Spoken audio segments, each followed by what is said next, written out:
જય હિન્દ મિત્રો, રાજકોટ શહેરની અંદર ભારતીય જનતા પાર્ટીની ભ્રષ્ટાચારી શાસનમાં મહાનગરપાલિકામાં આશરે 22 કરોડના ખર્ચે આમ્રપાલી અંડરબ્રિજનું નિર્માણ કરવામાં આવેલું હતું.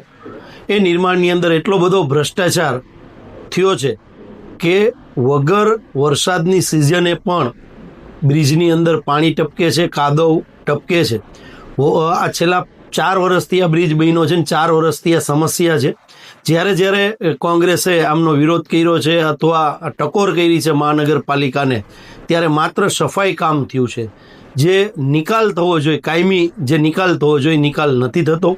વોર્ડ નંબર 2ની કોંગ્રેસની અમારી ટીમ, ભાઈ વોર્ડ પ્રમુખ ભાવેશભાઈ તેમજ અન્ય આગેવાનો, મુખ્ય આગેવાનો સાથે 2 દિવસ પહેલાં ત્યાં કોંગ્રેસના કાર્યકરો દ્વારા સફાઈનો એક કાર્યક્રમ રાખવામાં આવેલો હતો. પણ ભારતીય જનતા પાર્ટીની સરકાર ભ્રષ્ટ શાસનની અંદર પોલીસને આગળ કરી અને અમારા કાર્યકરોની અટકાયત કરવામાં આવેલી હતી.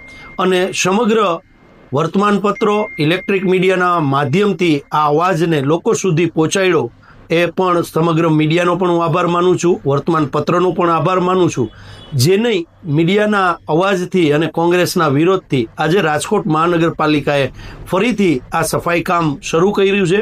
આપણે આશા રાખીએ કે રાજકોટની જનતા માટે કાયમ સોલ્યુશન રાજકોટની મહાનગરપાલિકાના કમિશનર શ્રી લઈ આવે. સાંજ સમાચાર ફેસબુક પેજને લાઇક કરો, વિડીયો શેર કરો અને વધુ વિગતવાર સમાચાર માટે sanssamachar.net વિઝિટ કરો.